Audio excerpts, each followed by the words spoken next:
punong-puno ng basura ang mga lugar 'no, unlike nung panahon ni Tatay Digong kung saan makita niyo talaga tulungan pa yung mga tao para linisin. Ngayon parang ano na lang 'to, parang PR stunt na lang nila kung titignan niyo meron pa silang pa-post-post na ganito, may before and after, parang wala din namang pinagkaiba parehas pa rin namang madumi pa rin yung tubig. Tapos ang kinalabasan nito, parang ano lang 'to, Band-Aid solution wherein masasabi mo na, "Uy, sa uulitin, 'pag may baha na naman, 'pag may bagyo na naman, may tag-ulan na naman, ganito na lang ulit ang mangyayari sa mga kailugan natin, magkakaroon ulit ng dumi, ng basura."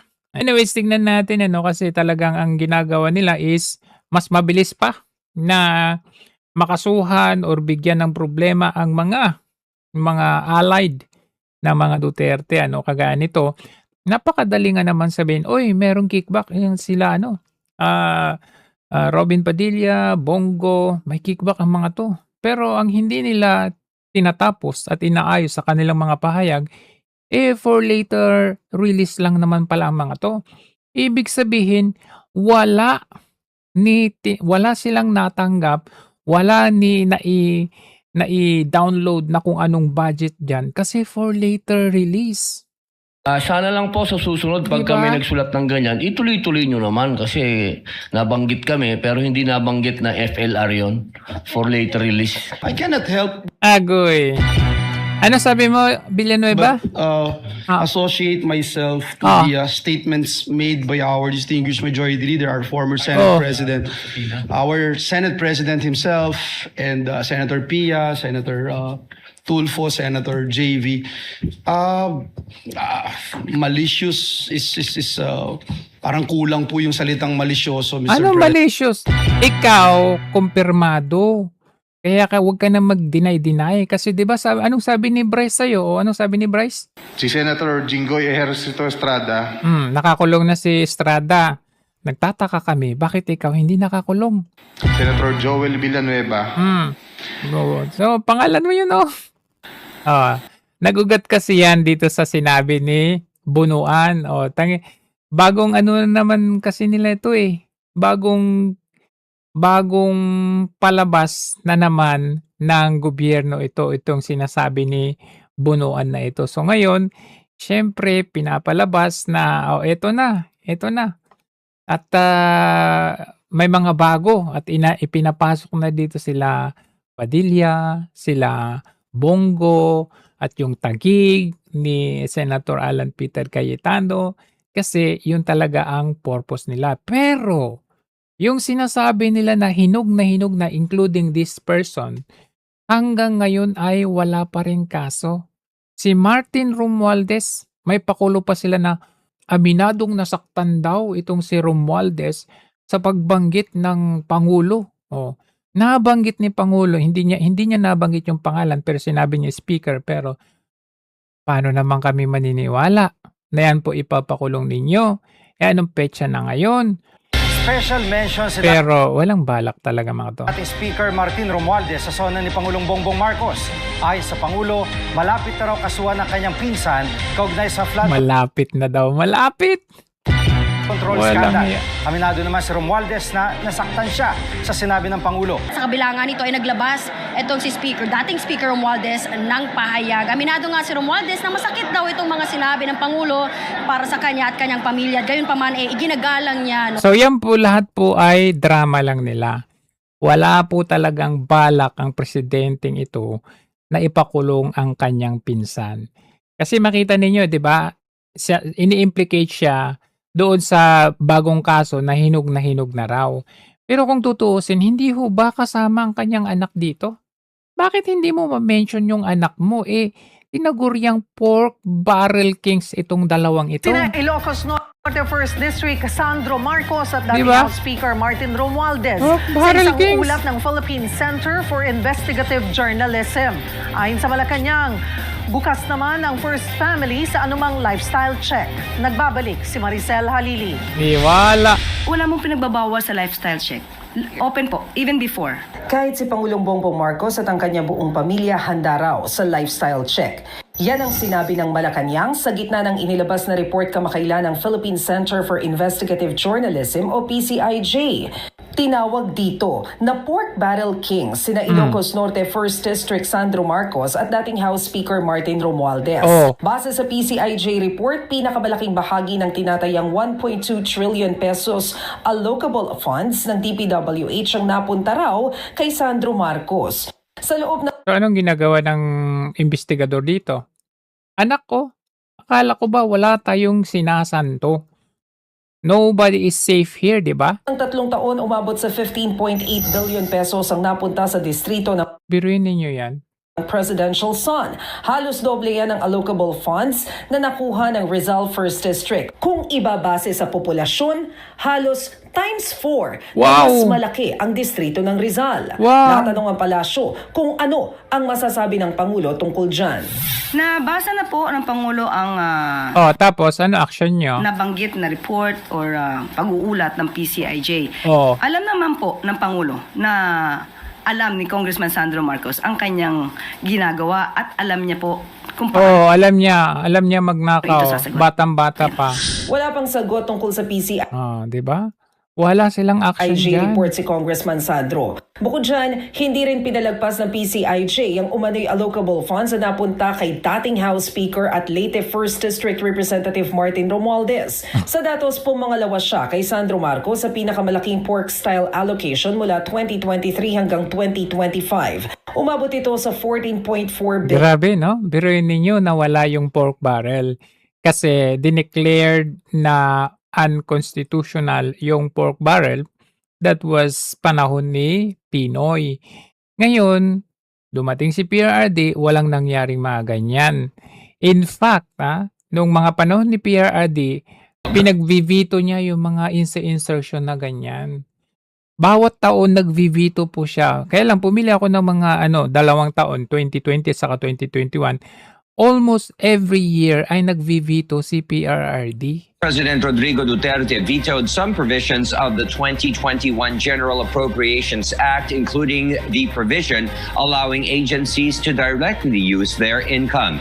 In a virtual presser, presidential spokesperson Harry Roque said the revenues of the agencies must go to the National Treasury and it is necessary to spend it in accordance with the national budget.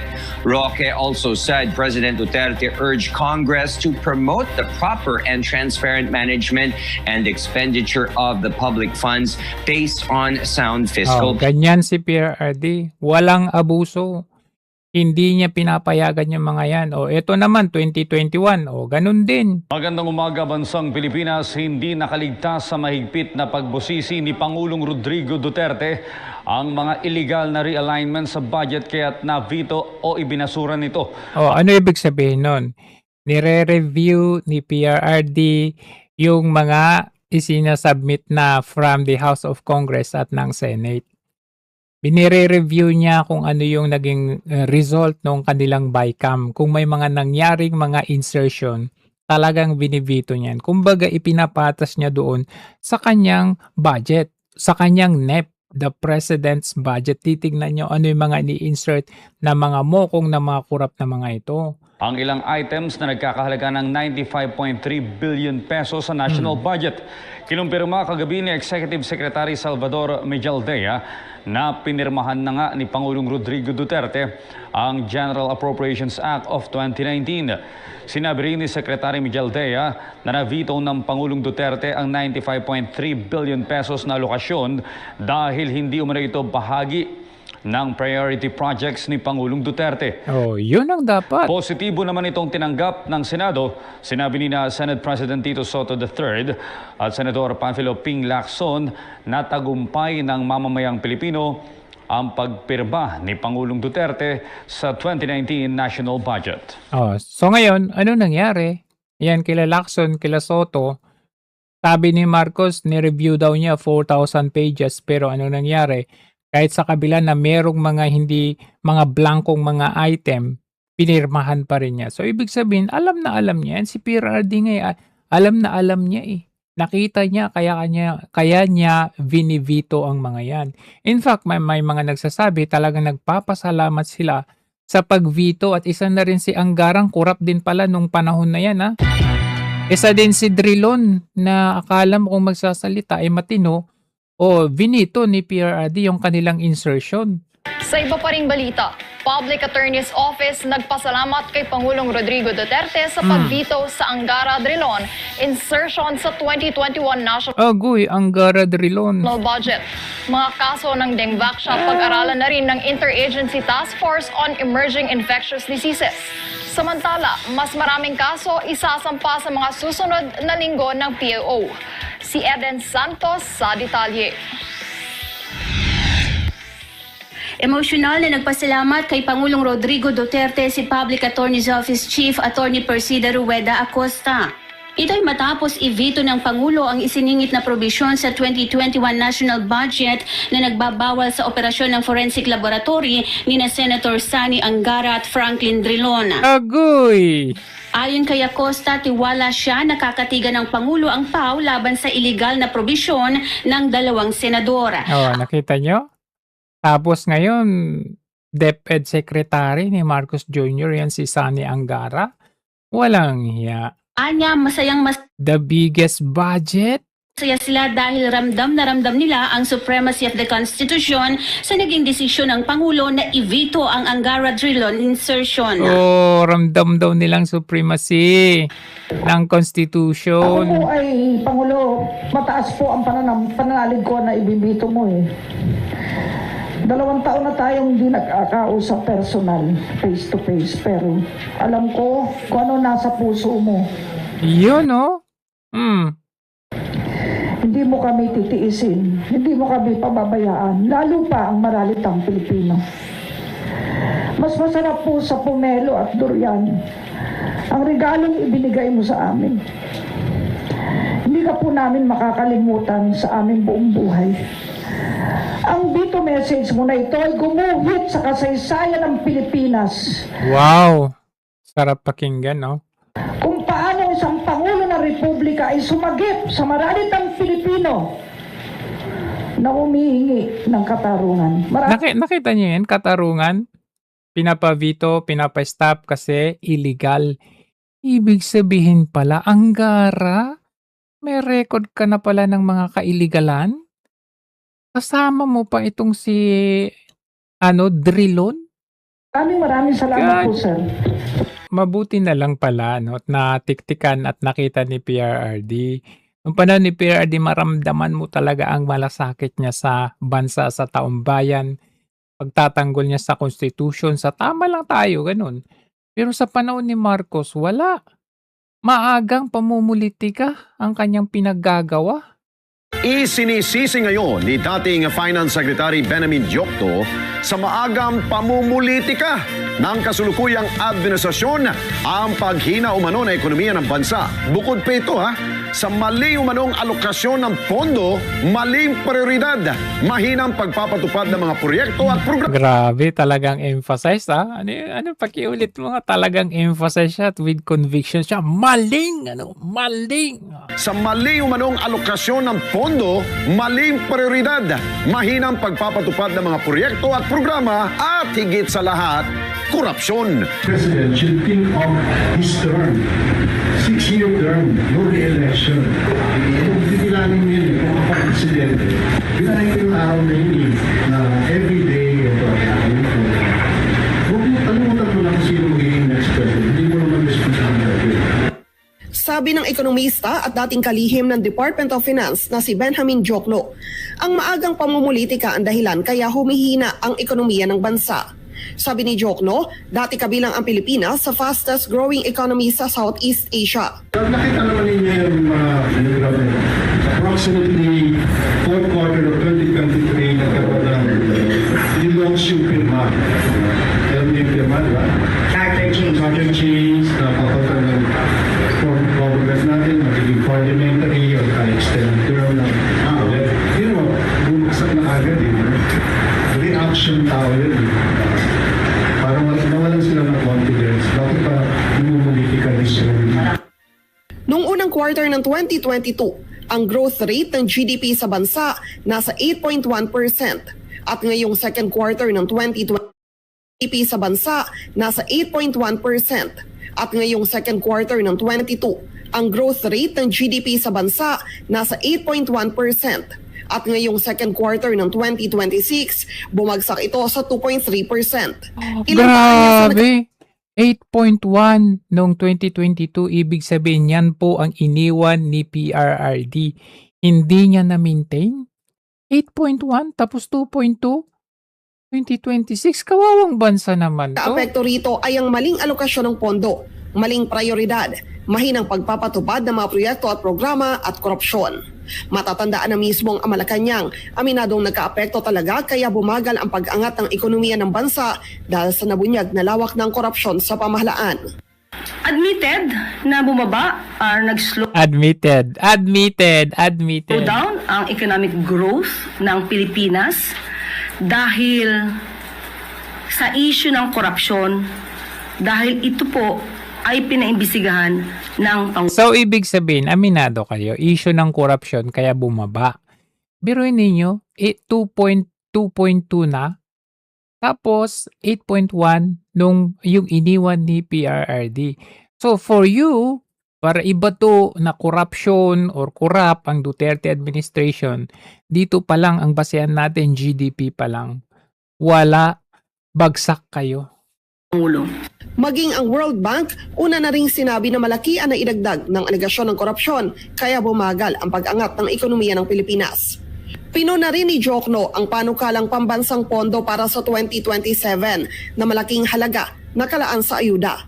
Sa halip aniya na sumentro ang national budget sa mga proyektong pangkaunlaran, mas tutok ito sa ayuda na delikado lang sa pamumulitika. Kasi hindi ko pa na-evaluate natin mga additional ayuda sila.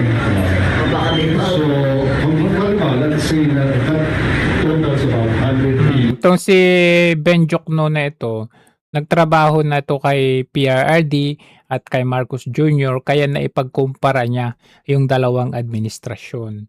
So for him to witness from this administration to another administration, he has the reputation to talk about it na ito kasi maagang pamumulitika kaya bagsak ang ekonomiya natin. DBM secretary siya nung panahon ni PRRD. So ngayon naman Secretary of Finance. So nakita niya talaga. Tapos pinalitan nila kay Ralph Recto. Tapos nung si Ralph Recto walang nangyari, inilipat yung PhilHealth natin. Tapos ngayon executive secretary na alam nyo naman na kung ano, may mga sila ay mga parokyano diyan sa may sa BGC ba yon, yung mga kababaihan. Ako po. Teka, kasama ba si Vince Dizon? Kasi parang tinanong si Vince Dizon, sagot ni Vince Dizon marami pa tayong problema sa bansa, hindi po yan ang ating kumbaga iwas pusoy kasi guilty sila. Grabe no, dami nila, pang pinambabayad lang nila sa kanilang mga babae pera natin. Buti sana kung pera nila kahit mag 100 babae pa sila dyan. Nahiya. Saan ako kukuha ng pera para magbigay ng additional na ayuda? So kasi kung wala siyang ganung measures, HPN, taasan na lang natin yung deficit. Pero yung deficit, masama din yun kasi maghihirap ka ng pera. Tumas na nga yung bago yung cost natin. Yan ang epekto ng natin. Diba? Pero, ang bansa natin ay pinaliligiran na ng mga baha. Tayo po nagbibigay ng mga pera para sa proyekto, bilyon-bilyon to trilyon. Sabi nila, tatagal to ng 5 taon, pero wala pang 1 taon. Ano na nangyari? Grabe. Tingnan nyo, lubak-lubak na. Kagagawa lang na pinaimbisiga sa Senado, naglitawang mga lubak sa ilang kagagawa lang na bahagi ng EDSA. Dagdag perwisyo kasi yan sa traffic na dulot ng masamang panahon. Anong pakay ng imbisigasyon dito sa EDSA Rehab? Tama ka, Jiggy, pinasisilip nga ni Senator Panfilo Lacson sa Senate Committee on Public Works kung nagkaroon nga ba ng pagkukulang sa Senate Committee on Public Works. Bakit niyo gawin sa Blue Ribbon Committee yan? Isama niyo sa mga kaso nila Erwin Tulfo. Kagaya niyan, ito. Yan. Million pesos ang natanggap na donation ni Erwin Tulfo para sa kanyang 2025 senatorial campaign. Napag-alaman ng Bilyonaryo News Channel na ang mga donor konektado sa kontrobersyal na Yap Brothers. Bukod sa mga nabanggit na personalidad, marami pang pangalan at mga kumpanyang kasama rito. Kabilang dyan ang ina ng magkapatid na congressman na si Victoria Go Yap, ang business partner ng Yap family na si Richard Chong at ang Yap-owned companies na Earthyard Corporation at Everyoung Industrial Sales. Ang lahat ng mga pangalang ito may probable cause para ituring na related sa isang unlawful activity ayon sa Court of Appeals. Sa aming pagsisiyasat, tugma ang mga pangalang ito sa pinakamalalaking campaign donors ni dating ACT-CIS Representative at ngayon Senator Erwin Tulfo. Nakuha namin ang kopya ng Statement of Contributions and Expenditures ng Senador. 120.1 million pesos ang total campaign contributions na natanggap nito sa kanyang naging kandidatura na tila pinagtulong-tulungan lamang ng 6 campaign donors. Kinang halos 10 milyon ang nakuhang campaign donation ng Senador kumpara sa 110.3 million pesos na naitala niyang gastos. Ibig sabihin, kung hindi man buo, at least 50% ang kabuuang gastos ni Senator Erwin sa nakaraang halalan, funded ng pamilyang Yap at mga personalidad at kumpanya. 1.2 billion na ang ginastos ng taong bayan dito lubak-lubak. Pero yung mga dapat ipinapakulong na, etong sila Erwin Tulfo, Joel Villanueva, and the rest. Martin Romualdez. Aba, tingnan nyo. Vince Dizon, di ba ikaw ang may proyekto nito? Under DPWH, last year lang po. Actually, hindi last year. December 2025 po ito. 1.2 billion ang budget po dyan. EDSA Rehabilitation. May bagong issue na ngayon. Yung Leadership Fund. Leadership Fund. Kung titignan natin, itong Leadership Fund na ito po ay binuo mismo ni Marcos Jr. noong 2024 under the leadership ng DPWH during that time na si Bunuan. Kaya yan yung ibinunyag ni Bunuan ngayon. Tapos yung palasyo, si Marcos Jr. dumistansya. Siyang bumuo niyan. Distansya ang Malacanang sa tinatawag na Leadership Fund ng Kongreso. Hindi rin daw mangyayari ang kontrobersya kung alam ito ng Pangulo. Yan ang agenda report ni Ivy Reyes. Kung unaware ang Pangulo sa mga budget anomalies sa kanyang administrasyon, what does this make of how he handles the people's budget? Ito ang tanong natin sa Malacanang, bunsod ng revelation ni former DPWH Secretary Manuel Bonoan na may leadership fund umanong natanggap ang mga senador simula pa sa Senate presidency ni Senator Mig Zubiri noong 2024 na umaabot daw sa 500 million to 1 billion pesos. Wow! Nang pumutok kasi ang flood control scandal, mismong ang Pangulo ang nagsabi na wala siyang kinalaman sa umano'y kickbackan. Kaya muling sagot ng Malacanang, hindi pinagtakpan ni PBBM ang kanyang gobyerno. Kaya nga po, nung naramdaman ng Pangulo, bilang Pangulo, sige, umaksyon, kwento mo yan nagpaimbestiga, anyari? hindi inalintana kung mismong administrasyon niya ang matatamaan. Bakit si Martin? Dahil sa Secretary Bunoan, ay Bakit ang sarili niya? sekretary niya. Paninigurado rin ng Malacanang at ng DPWH, walang leadership fund sa pamumuno ni Secretary Vince Dizon dahil ang nakalaan lang daw ng mga proyekto. Wala kay Dizon pero meron kay Bunuan. Di ba sinong nagtalaga kay Bunuan? Sa 2027 Di ba pinakamalaking budget? National Expenditure Program o NEP ay base sa pangangailangan ng mga lokal na pamahalaan. Mahigpit din daw itong nakasangguni sa Department of Budget and Management Guidelines para siguruhing iyon lang may mga kumpletong dokumento at plano ang isinumite ng ahensya. Kung nangyari po ito sa panahon noon, Anong nangyari po yan? Palakpakan po sila. hindi po ito mangyayari sa ngayon. Ang nangyayari lamang po ngayon ay napakaingat po ng Pangulo. Wow! Napakaingat ang DPWH. Napakaingat sa sobrang ingat nyo, binaha ang buong At Pilipinas. napakaingat ng DBM para kung ano man yung pang-aabuso na nangyari. DBM? Bakit nyo binalik si Pangandaman? Way back na nakita na noon, 2018 pa, ayaw pong mangyari ito. 2018, walang hiya. Taon-taon nga nag-VB to si PRRD? Ng Pangulo. Pero mula sa sagot na ito ng palasyo, alam nga ba ng Pangulo ang gawain ng kanyang mga alter ego? Isang categorical no ang sagot ng Malacanang dahil kung alam daw ng Pangulo ang leadership fund na tinutukoy ni Bonoan, di sana raw hindi ito nangyari in the first place. Wow, grabe.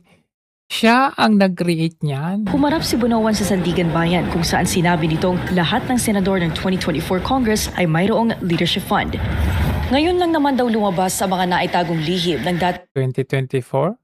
Ano? 2024 Congress? dating DPWH Secretary Oy, ng bakit nasama sila Robin? Pangulo. At kung hindi raw dahil sa investigasyon niya, hindi natin malalaman ang mga Isang malaking kasinungalingan yan. So, ito yung magandang tanong regarding sa ibinabato nilang confidential funds kay VP Sara. Kung tutuusin, kung issue pala yung confidential funds na 125 billion na ipinasa kay VP Sara, bakit pinirmahan ng Pangulo? The question there is, bakit ipinasa ito from Office of the President to Office of the Vice President at pinirmahan ng mismong Presidente? Bakit binigyan ng confidential fund si BP ni Presidente? Yun. Ano yung sinubmit? Na sa tingin ko yun, oo, sa tingin ko yun confidential eh. Ano yung sinubmit that warranted the President to give the OVP 125 million? Tapos pinirmahan. Diba? Na malapit na yan sa end of the year. Ayan ayan pala yan So meaning may operation silang ginawa kasi yes. makikita mo rin doon sa bakit Pero ako sa tingin ko to pain to pain nila ito. Parang yung leadership funds na yan, pain din nila yan. Pinapain nila to. Kasi biruin ninyo, bibigay mo last minute. na binabayaran. Kasi sa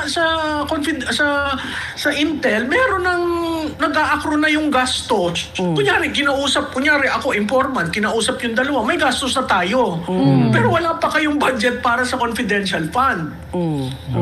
Yun. Tapos sa kabilang dako, grabe no, talagang lumalabas talaga ang totoong purpose ni Auntie Claire dito na isa siyang attack dog ng gobyernong ito. Hindi siya kasi tignan ninyo, talagang kahit ito nga palengkera no. Kahit sino wala siyang pinipili, inaaway niya. Pati nga ngayon si Erice. Ganon din. Tingnan niyo. Nagtataka nga ako kung bakit pa na ini-interview itong si Congressman Erice. Nagtataka daw siya ba't ini-interview si Erice? Kami nagtataka kami. Bakit ikaw ini-interview? Bakit ikaw binibigyan pa ng panahon? Yung buga ng bunganga mo ay basura. Parang nasa palengke. Parang kang, vlogger na vlogger yung dating. Parang balasubas, balahura, nakakapanira ng imahe ng Malacanang. Nagtataka lang ako. Pero sa tingin ko, alam to ng mga media na syempre kung ano yung tanong, sinasagot niya, inilalabas nila.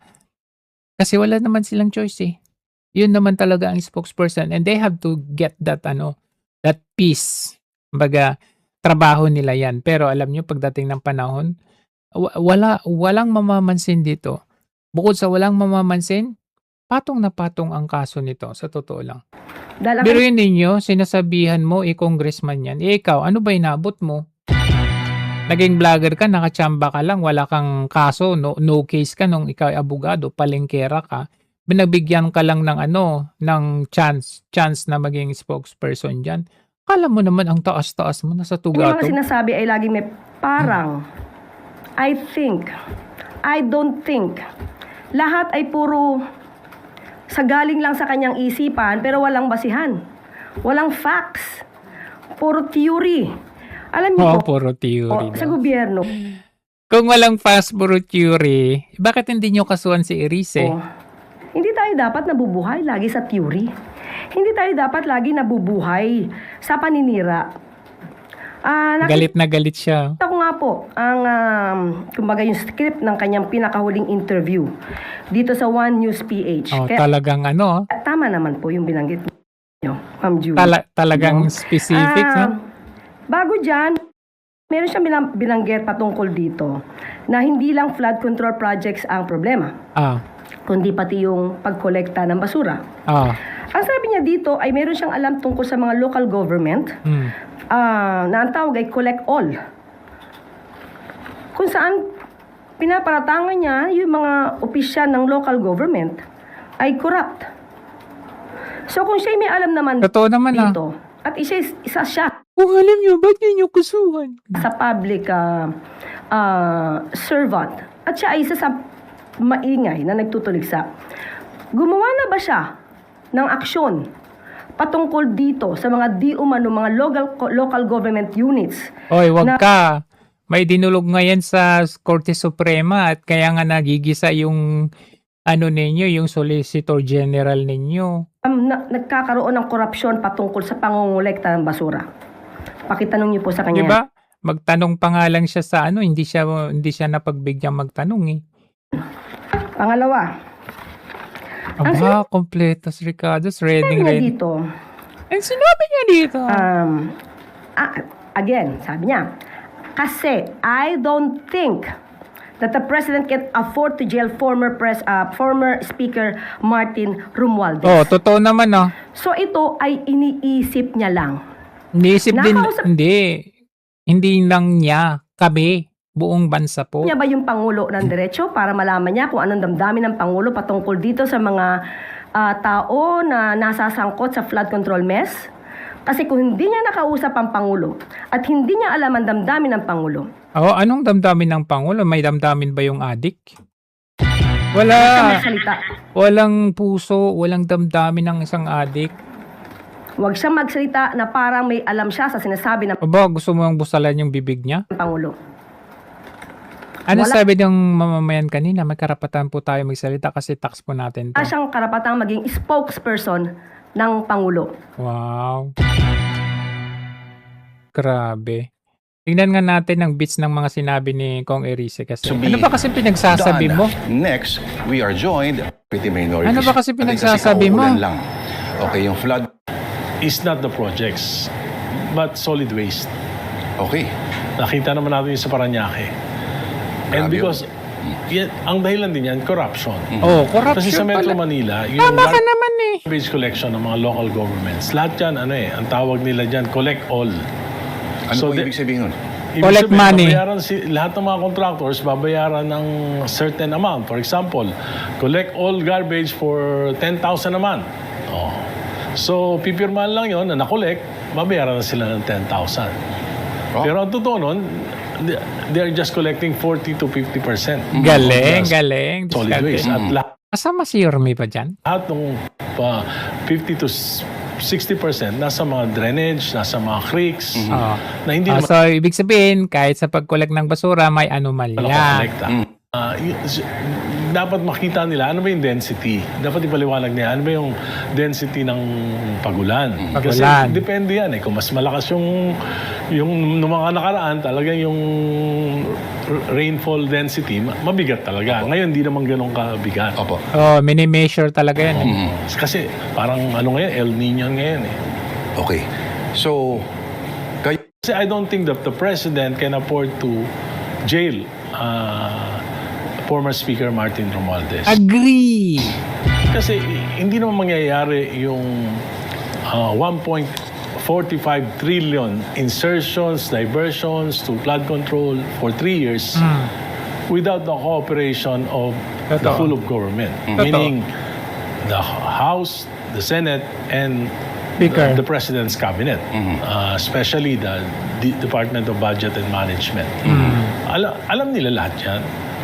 They cannot take away the flagship projects, funds for flagship projects, and palitan ng mga flood control. Kung hindi alam ng mga secretary ng DBM, Department of Finance, hindi nila magagawa. Executive Secretary, hindi nila magagawa yun.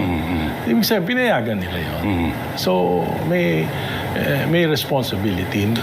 ang laging hirit ay ang presidente ang siyang nagbunyag. Pinunyag niya lahat ng ito? 3 years. After 3 years. Mahiya naman kayo. It's a question of complicity or competence. Meron sinabi yung dating speaker na parang if I'm going down, parang I'm not going down at Alone.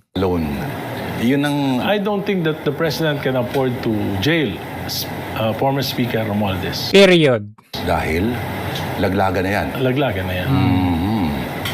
Okay. Kayo ay surrounded pa rin ng mga taong malapit kay Zaldico? Or Tingnan may natin kinalaman kay sa Zaldico? impeachment naman. Yung Impeachment. sino nga ho ba talaga para sa inyo Kong Egay, yung mga malalaking isda sa flood control scandal? Kasi sinasabi na may iba na may mga nakasuhan na pero Diyos ko, yung iba nagsa-state witness na Kong Egay. Kung nananagot. Speaker Romualdez. So with the cooperation of the Senate, pinapalitan nila yung President's budget. Yung President's budget is actually a product of all the... Siguro sabi ni Marcos, sige lang, okay lang palitan ninyo. Huwag lang yung galawin yung akin dyan na... a year-long preparation of several departments of government. Two names cannot be mentioned. Pinapalitan nila yon. Tapos nilalagay nila doon, karamihan, mga proyekto na malalaki yung kickback. Yung rock netting, yung mga flood control, yung mga studs sa kalsada. Tapos yan nga, yung nauso na yung flood control. I would be fair na this started during the time of President Duterte. Pero small scale. Small scale.